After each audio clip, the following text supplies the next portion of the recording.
Hola de nuevo y bienvenidos a la Cueva del Pícaro en el cuarto episodio de estudios de Historia Estadio, ¿vale? Y donde vamos a seguir hablando de la historia de Próximo Oriente, bueno, de la historia de las antiguas civilizaciones, de historia antigua. Vamos a recuperar además hoy China e India, que ya habíamos dejado un poco aparte, pero que vuelven a incorporarse a la carrera civilizadora, por decirlo de alguna manera. De modo que, bueno, pues hoy hablaremos de China, de India, continuaremos con Egipto y con Mesopotamia, ¿vale? Hoy descansan los cretenses. Y nada, pues al turrón, vamos a empezar con China.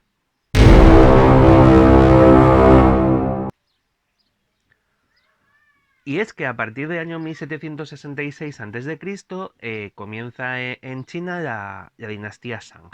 La dinastía Shang va a suceder a la dinastía Xia, que de la que ya habíamos hablado, si os acordáis, hace mucho en el primer vídeo, ¿vale? Como la primera dinastía histórica de China. Esta dinastía Shang, que aparece en el año 1766, va a extenderse mucho tiempo. Va a llegar al año 1122. Esta segunda dinastía de China pues va a durar eso, la friolera de prácticamente 600 años, ¿vale? Que no los dura ninguna dinastía en ningún otro sitio. Esto es cosa de China y de sus dinastías que se alargan pues eso mucho en el tiempo, ¿vale? Al igual que la dinastía Shang, la dinastía perdón, al igual que la dinastía Xia, la dinastía Shang va a surgir en las orillas del río Amarillo y también se va a conocer como dinastía Jin por su futura capital o como dinastía comercial porque se dedicaban, tenían una gran habilidad para el comercio y se ganó ese nombre.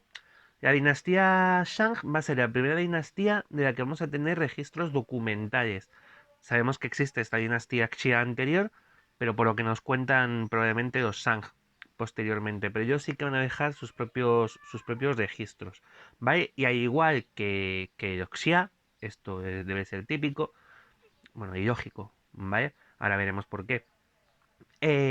Los Shang van a tener su origen en los 5 emperadores míticos, de los que ya hablamos en su momento. En uno de ellos, Riku, uno de los 5 emperadores míticos. ¿Vale? ¿Por qué? Pues porque al final es una forma de justificar tu reinado y no quedar por debajo de la dinastía anterior. ¿Vale? Hay mucho, de hecho, vamos a ver un caso muy llamativo, muy curioso, cuando hablemos más adelante de Roma, ¿vale? En el que cuando se empieza a desarrollar la mitología romana, para no quedar por debajo de otras poblaciones, pues ellos van a conseguir entroncar a través de su mitología la historia de Roma, ni más ni menos que con la de la propia Troya, ¿no? A través de la figura de Eneas, con lo que se dan un origen mítico y además igual o superior al del resto de las tribus o de los pueblos que viven con ellos en el Mediterráneo, ¿vale? De modo que lo que hacen los primeros Shang es, lo primero que hacen es establecer su relación con este antepasado mítico, ¿no? Con Xie, que a su vez es un descendiente de uno de los 5 emperadores míticos, de Diku, ¿vale? Eh, ¿Qué va a ocurrir en China durante el tiempo de la dinastía Shang? Bueno, pues van a aparecer, por ejemplo, lo que se llaman Zhou, que son aldeas amuralladas. Dentro de cada aldea van a vivir los miembros de un clan y estos miembros del clan se van a identificar siempre con un fundador mítico y un animal totémico, ¿vale? Los Shang van a ser espiritistas, en el sentido de que van a venerar a los espíritus, a los antepasados, ¿vale? Y hay pruebas de que realizaban sacrificios humanos en las tumbas. Es posible que, como hacían en el antiguo Egipto, pues se llevaran al más allá a sus compañeros, a sus pues, amigos, criados, familia, sus cosas para usar allí, ¿vale? A modo antiguo Egipto para no estar solos en el más allá, para hacerles compañía en el otro mundo. El primer emperador de esta dinastía, de la dinastía Shang, se llamará Cheng Tang, ¿vale? Que liderará, pues será el que lleve a sus seguidores contra el último emperador de la dinastía Xia, el emperador Jie, ¿vale? Cheng Tang va a derrotar a los aliados del emperador, eh, a los diferentes puntos de apoyo del emperador Jie en China y luego va a enfrentarse ahí directamente en en la batalla de Mingtao, ¿vale? Donde Jie va a ser derrotado y Cheng Tang se convertirá en el primer emperador de esta nueva dinastía Shang. Como ya comentamos en el primer episodio, y va a suceder con todos los emperadores chinos, con todos los cambios dinásticos, el motivo del alzamiento de Cheng Tang contra el emperador Jie es pues la depravación que había alcanzado su reinado, ¿vale? Que era un inútil, y bueno, pues esto que vamos a ver en repetidas ocasiones durante toda la historia de la China antigua, ¿vale? Porque siempre vas a tener que justificar por qué te alzas contra el poder legítimo de momento, ¿vale? Y eso va a ser siempre igual. Los últimos emperadores de tal dinastía eran unos inútiles y venimos nosotros a ponerle solución, ¿vale? Eh, Bien, los Shang van a dar gran importancia a sus capitales como centro de gobierno. Allí van a reunir a toda la gran burocracia, a toda esta corte de burócratas, funcionarios imperiales, sacerdotes, ¿vale? Todos ellos a cuya cabeza va a estar el emperador, que va a ser el principal encargado de rendir culto a los espíritus y a los antepasados, ¿vale? Van a tener hasta 5 capitales, los Shang. Aunque la más importante será la última, Jin. Se encuentra en la provincia de Henan y se corresponde aproximadamente con la actual ciudad de Anyang. ¿Vale? Perdóname, pero la pronunciación a lo mejor no es la mejor del mundo, pero no estoy acostumbrado a hablar de China. Vale, yo soy más de historiador tradicional. A mí me enseñaban que más allá de los Urales no pasaba nada en milenios. ¿Vale? Era todo se concentraba en Europa, en Europa, bueno, en el mundo occidental, ¿vale? Bueno, los Shang van a cambiar hasta 6 veces de capital, Jin será la última y la más importante, hasta el punto de hecho de que, como os he dicho antes, otra forma de conocer a la dinastía Shang es llamar a la dinastía Jin, y esto va a ser por su capital, ¿vale? El nombre de esta ciudad va a servir para nombrar a toda la dinastía, aunque muchos de estos reyes Shang, de estos emperadores Shang, no llegaron a estar en Jin, ¿vale? Porque como digo, fue la última de las 6 capitales de los Shang, aunque la más importante, ¿vale? Se supone que el punto álgido de la dinastía Shang llegó con el gobierno de los emperadores Pan Heng y Buding, ¿vale? Pero después de Buding gobernarían sus hijos, los hijos de este, que parece ser que fueron bastante inútiles y sumieron el reino pues en el hambre y desconcierto y caos, todo esto, ¿no? Que, ojo, pues tampoco tenemos pruebas de que fuera cierto, que esto al final, las crónicas que llegan, son las de los que ganan, ¿vale? Con lo cual, al hablar de los últimos tiempos de los Shang, tenemos que tener el mismo cuidado que al pensar en los últimos tiempos de la dinastía Xia, ¿vale? Porque nos van a decir lo mismo. Los últimos emperadores Shang van a ser unos inútiles completos que van a llevar el reino de China al caos, al hambre, a la destrucción, a la guerra, ¿vale? Y por lo tanto van a surgir unos nuevos grupos familiares que se enfrentarán a los Shang para devolver el orden y la armonía a China, ¿vale? Después de estos emperadores, de Pan Heng y de Buding, que como he dicho, llegaron a la cúspide, bueno, pues luego hubo otros 6 emperadores con los cuales fue descendiendo el prestigio y el poder chino, ¿vale? Hasta que el último emperador sería Dixin, el último emperador de la dinastía Shang, ¿vale? Este Dixin sería traicionado por sus propios hombres, que pasarían al bando de enemigo. En, Hablando de enemigo, que sería, bueno, pues la familia Zhou, ¿vale? O Zhou, bueno, Zhou, ¿vale? Eh, es que este nombre tiene lo suyo. Zhou Bubang, o Wugang, o Wuwang, Zhou, se convirtió en el primer emperador de esta dinastía. Pero esto ya sería en 1122. Como he dicho, hay mucho marco de tiempo durante que gobiernan la dinastía Shang, con lo cual, pues pasarán algunos capítulos, algunos programas todavía, hasta que volvamos a hablar de China y del gobierno de los Zhou.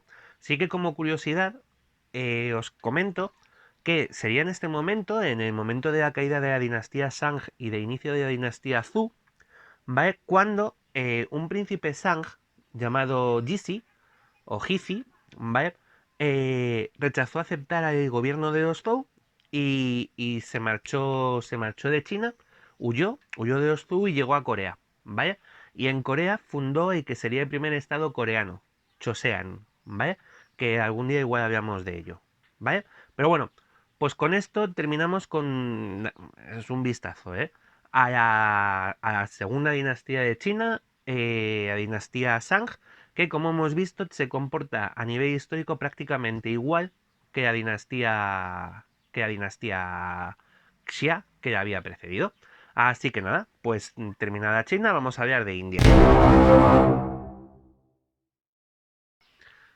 Y es que en la India, durante aproximadamente todo lo que va a ser, además coincidiendo en el tiempo con lo que va a ser el gobierno de la dinastía Shang en China, entre 1700 y 1100 a.C., vamos a ver aparecer la llamada cultura védica, ¿vale?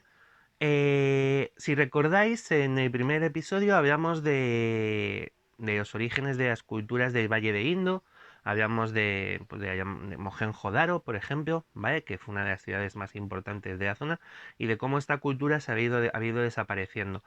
Pues en el Valle de Indo va a aparecer también en el actual Pakistán esta cultura que vamos a llamar cultura védica y que es una anomalía en lo que a culturas antiguas nos encontramos, ¿vale? De la cultura védica nos han llegado los textos escritos, pero no tenemos evidencias arqueológicas y esto es algo muy raro, ¿vale? Lo normal es lo contrario, tener evidencias arqueológicas y no textos escritos, ¿vale? Pero bueno, el principal de los textos que nos han llegado, además son textos religiosos, evidentemente. El principal de los textos que nos ha llegado y que da nombre incluso a la cultura va a ser el Rig Veda, ¿vale? El Rig Veda, que es un texto escrito ya en sánscrito, ¿vale? Y que se trata de supuestamente, pues va a ser como la Biblia, como el Corán posteriormente, es un texto revelado por los dioses védicos a los sacerdotes, a los rishi, los llamados oyentes, ¿vale? Que además, bueno, pues va a presentar ya una trinidad védica, que van a ser los dioses Agni, Indra y Surya. Son dioses pues que van a representar respectivamente el fuego, el agua y el sol, y son dioses que luego heredará el hinduismo, ¿vale? Y es que el Rig Veda, o esta cultura védica, va a sentar ya las bases de hinduismo, que llegará pronto a la zona de la India y que como religión continúa hoy en día como probablemente una de las religiones más antiguas del mundo, ¿vale? Eh, con otros dioses, los dioses se iban a cambiar, la Trinidad, bueno, los principales dioses de hinduismo serán Brahma, Vishnu y Shiva, pero, bueno, pues el resto, el contenido va a ser, o sea, no el contenido, sino la forma va a ser parecida.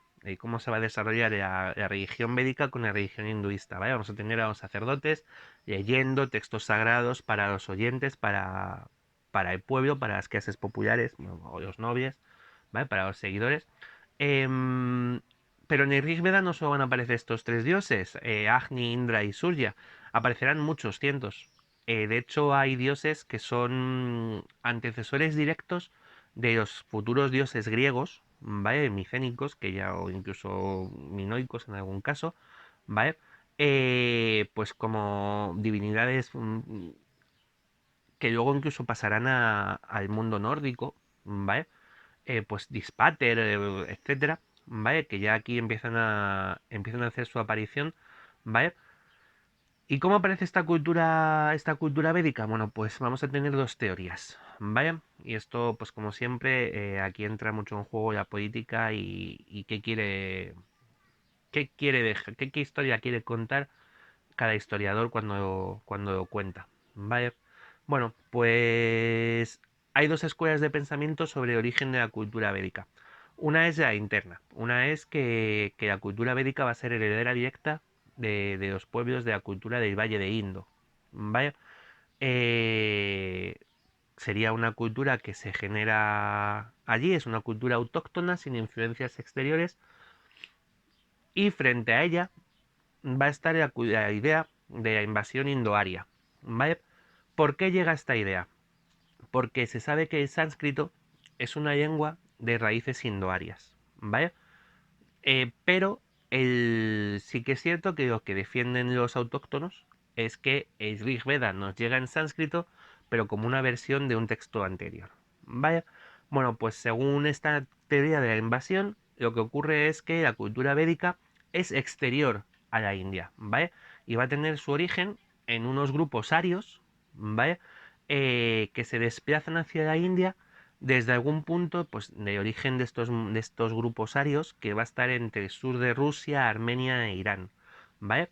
Y que vamos a ver aparecer en diferentes momentos, en diferentes grupos y en diferentes civilizaciones por todo el mundo antiguo, donde se van a localizar estas raíces con estos grupos arios, pues por ejemplo ahora con los indios, o sea, en la India, con los hititas llegarán en su momento, tendremos a los micénicos, ¿vale? Bueno, pues esto. Y nada, pues entre 1700 y 1100 se va a desarrollar esta cultura védica y cuando lleguemos a 1100, en el resto del mundo, pues continuaremos hablando de la India. Vamos a pasar ahora a Egipto. Y es que si recordáis, habíamos dejado a Egipto, bueno, con la dinastía 11 de Egipto, eh, que había recompuesto otra vez el caos de este primer periodo intermedio de la historia de Egipto, después del fin del Imperio Antiguo. Y habíamos hablado en el último, la dinastía, la de undécima dinastía, era de los Mentuhoteps y los Intefs, ¿vale? Esta que habíamos que volvían a reunir Egipto alrededor de Tebas, ¿vale? Convirtiendo Tebas en la capital. ¿Vale? Deshaciendo estos pequeños reinos que habían surgido pues desde a lo largo de todo el Nilo. Y el último de los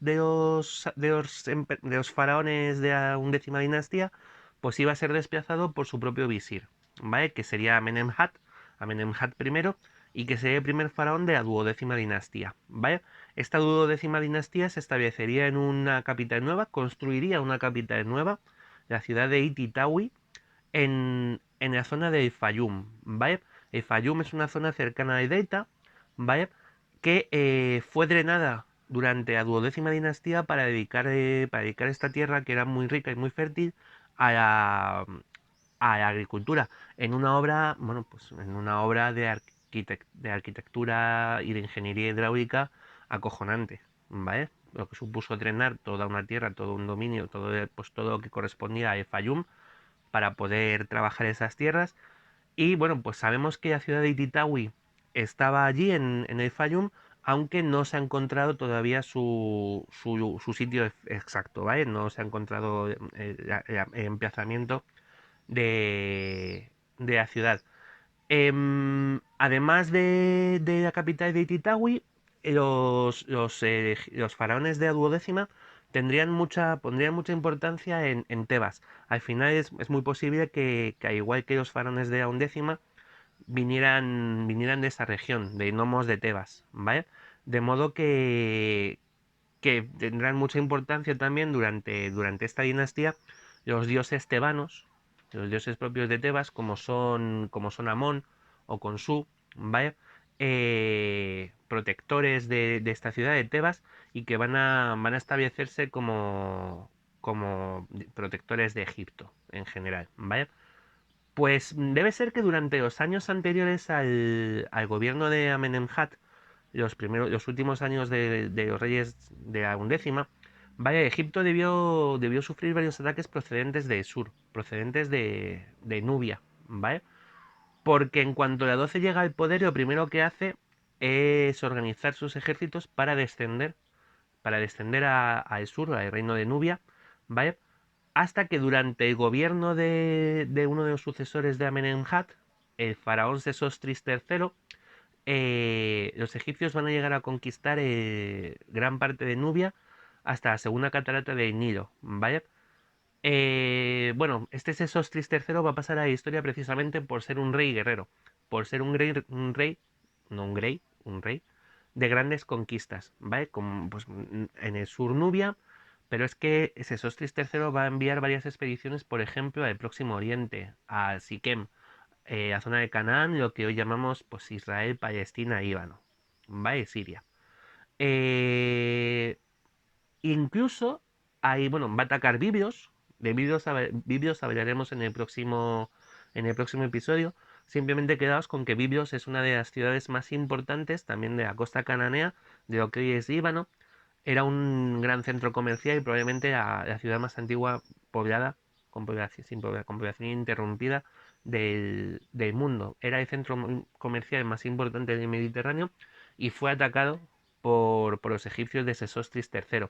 Y según algunas historias, incluso habría cruzado el Mediterráneo para atacar y conquistar Tracia, que es Europa. Es en lo que hoy es una zona que hoy está entre más o menos pues Grecia, Bulgaria y Turquía.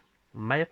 Los faraones de la duodécima se van a caracterizar, aparte por este espíritu guerrero casi conquistador, eh, por restar poder o por quitar bastante poder a los nobles. ¿Vale?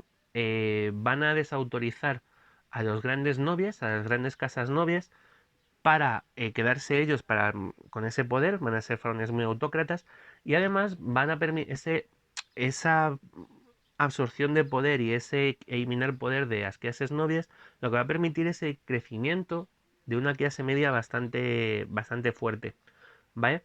Que además sirvió de apoyo a los faraones, que en la duodécima volvieron a tener poder suficiente como para volver a construir pirámides.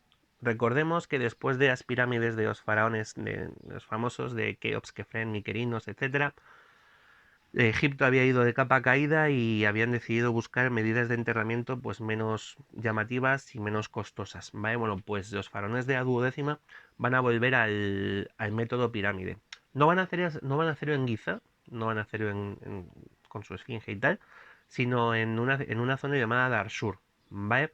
A unos 40 kilómetros al sur del Cairo y donde ya, del actual Cairo, y donde ya había varias pirámides procedentes de tiempos tan remotos como los de Faraón Seneferu, ¿vale? Recordar, el padre de Keops, ¿vale? Anteriores pues, a las grandes pirámides. Y allí en Darsur van a construir los faraones de la duodécima sus tumbas, siendo especialmente llamativa, bueno, a mí me parece muy llamativa, en concreto la de propio Sesostris III, que en vez de hacerse una pirámide se va a hacer un complejo funerario con pirámides pues para él, para su familia, para sus amiguetes, ¿vale? Para todo su entorno que fueron enterrados allí. Sesostris III marcaría el auge del llamado Imperio Medio, ¿vale? Y bueno, pues posteriormente a él, varios años después, llegaría el final de este Imperio Negro, ¿no? De Imperio Medio, que coincidiría además con el final de la decimosegunda dinastía, ¿vale? Con su última reina, que sería pues la reina Neferu Sobek, ¿vale? Que a ver, curiosamente, de ser mítica, que no sabemos la figura de Nitocris, de la que ya habíamos hablado, y que no se sabe si existió realmente, esta reina Neferu Sobek hubiera sido la primera mujer en gobernar Egipto, porque sí que tenemos la certeza de que Neferu Sobek existió en su momento. ¿Vale? Al parecer, pues Neferu Sobek era hermana de Amenemhat IV, ¿vale? Que murió sin descendencia, y el trono pasó a ella, que además de ser hermana de Amenemhat IV, pues era hija de Amenemhat III, ¿vale? Eh, por lo que sea, cuando acabó el gobierno de Neferu Sobek, pues vendría un nuevo periodo de caos interno en Egipto, ¿vale? Interno y externo, de por todas partes. Volvemos a tener una situación de caos, ¿vale? Un periodo intermedio. Acaba el Imperio Medio y tenemos el segundo periodo intermedio, donde tenemos de nuevo varias dinastías que surgen eh, que surgen pues al encontrarse con que no hay un poder fuerte capaz de imponerse a ellas, ¿vale?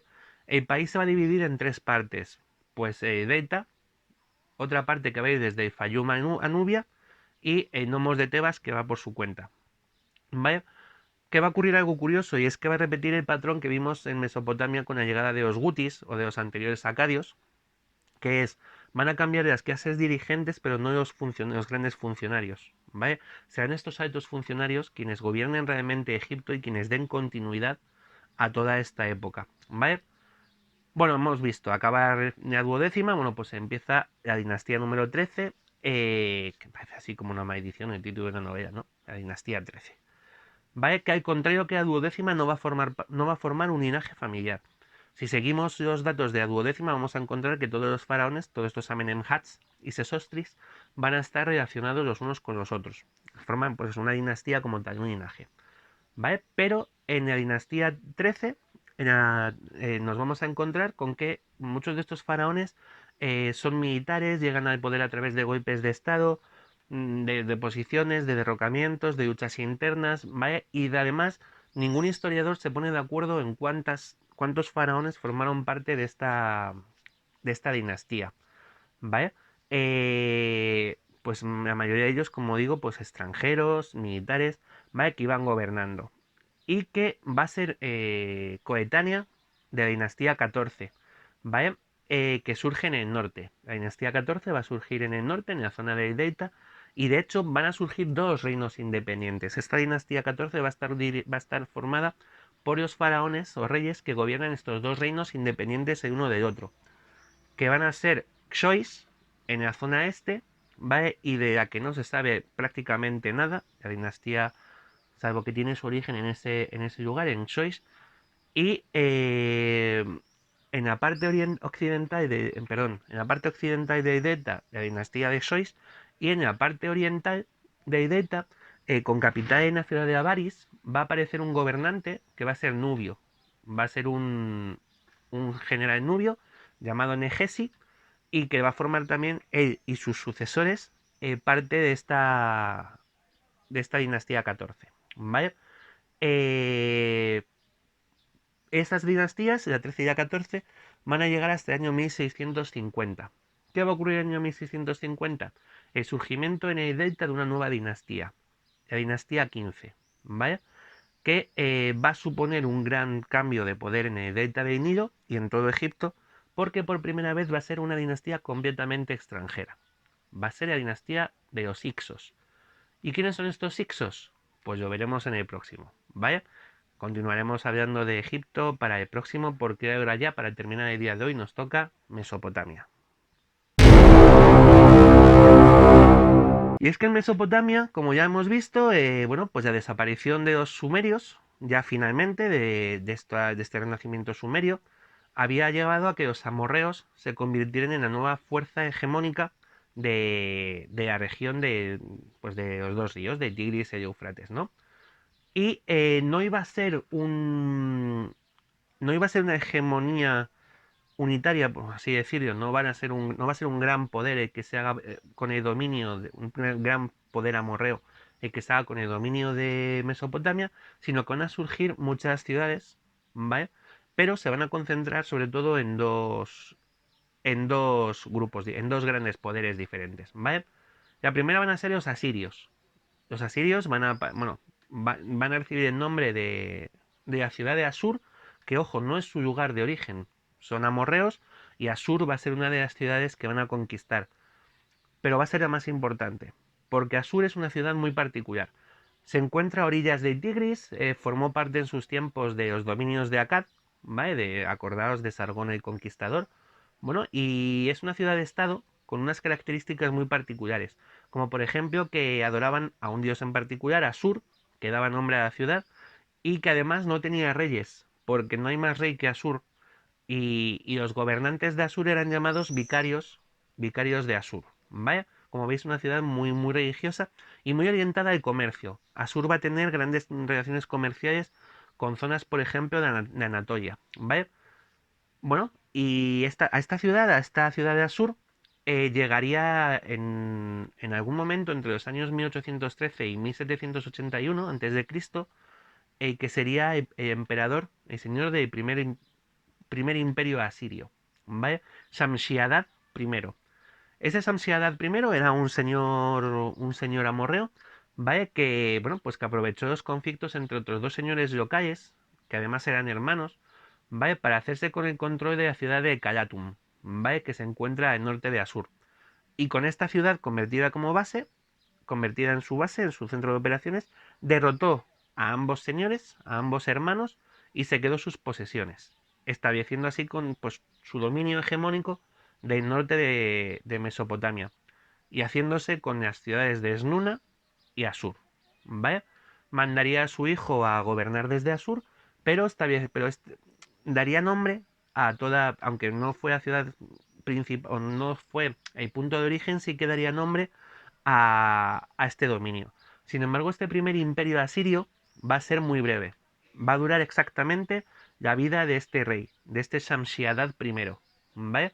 Porque en el momento en el que, bueno, ya en sus últimos años, los asirios van a estar atacados por todas partes, como ya hemos visto que ocurre normalmente en esta región, y en el año 1760, eh, este estado asirio va a pasar a ser feudatario o ser, bueno, pues vasallo, a pagar tributos a otro dominio que va a ser la Gran Babilonia de rey Hammurabi. ¿Vale? Los asirios, esta dinastía de Shamshi-Adad I sería gobernando hasta el 1726, pero como os digo, ya desde 1760 va a hacerlo como vasalla o bajo el dominio de la dinastía, de la primera dinastía de Babilonia. Y es que mientras en el norte vamos a tener a los asirios, en la Alta Mesopotamia, en el sur, en la Baja Mesopotamia, vamos a encontrarnos con otra dinastía de amorreos, ¿vale? Que van a establecerse en la ciudad de Babilonia, ¿vale? Pues hacia el año 1830 con su primer rey, Sumuabum, ¿vale? Pero bueno, este rey Sumuabum no va a ser demasiado importante más allá de este establecimiento de una dinastía propia en Babilonia, porque el que de verdad va a dar el golpe en la mesa en las relaciones en Mesopotamia va a ser el sexto rey de esta dinastía, que es el famoso rey Hammurabi, ¿vale? Que llega al trono en el año 1792 a.C., después de que abdique su padre. Hammurabi al llegar al trono se va a encontrar con una ciudad ya asentada, ¿vale? Con un dominio fuerte y estable sobre Babilonia y sobre la zona central de la Mesopotamia, ¿vale? Pero estaba amenazado por varios frentes. Al norte tenía a Samsiadad y los asirios, ¿vale? Que ya hemos visto que eran expansionistas y bastante fuertes, bastante militarmente fuertes, ¿vale? Al este tenía a los elamitas, ¿vale? Que también hemos visto que tuvieron bastante influencia en la caída de estas ciudades de renacimiento sumerio, ¿vale? Y tenía que tener en cuenta también las ciudades de Snuna y Larsa, que también eran importantes y pues eso, chocaban un poco con los intereses de Babilonia. Bueno, pues con este panorama exterior, Hammurabi lo que hizo fue centrarse en el interior, ¿vale? Va a organizar su dominio, va a reforzar las murallas de Babilonia, preparándose quizá para la aparición de cualquier otra de cualquiera de estas potencias que hemos comentado, ¿vale? Va a codificar sus leyes y esto es lo más importante que hace Hammurabi porque es por lo que nos ha llegado, sobre todo es conocido a día de hoy, y es que la redacción del llamado Código de Hammurabi, ¿vale? Que es pues una recopilación de leyes babilónicas que va a realizar él, que se va a llevar a cabo, además va a dejarnos una estela de piedra labrada con estas leyes, escritas en cuneiforme, en lengua cuneiforme, y cuya base va a ser la ley del talión, que va a ser lo que va a organizar todo este código de reglas, código de leyes de Babilonia, que es el famoso ojo por ojo, o sea, es decir, si matas a una persona, te matan, si matas a hijo de otra persona, matan a tu hijo, si robas, te cortan las manos, bueno, pues cosas de este calibre, ¿vale? Es una ley dura, aunque se dice que Hammurabi, luego en el fondo, Hammurabi era bastante majete y tío, ¿vale? Pero bueno, finalmente todo esto acabaría estallando, como era de prever, pero no fue por parte de Hammurabi, no fue quien empezó las hostias, fueron los elamitas, ¿vale? Los elamitas atacaron Mesopotamia, atacaron y destruyeron la ciudad de Esnuna, una de las rivales de Hammurabi, ¿vale? Y luego lo que hicieron fue intentar manipular a los reyes de Babilonia y de Larsa para que se enfrentaran entre ellos, pero Hammurabi era más espabilado y llegó a un pacto con el rey de Larsa para enfrentarse a los elamitas.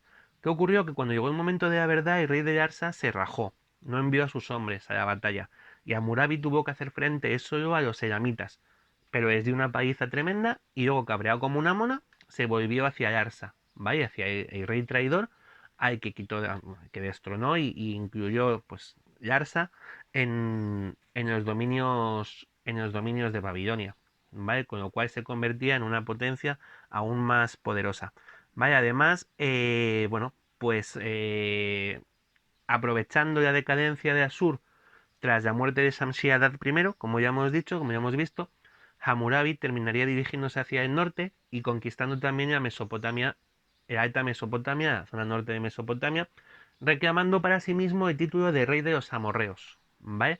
Así que tenemos que esta primera dinastía de Babilonia sí que va a establecer un núcleo hegemónico único en Mesopotamia, ¿vale? Primero yo creo que desde Sumeria.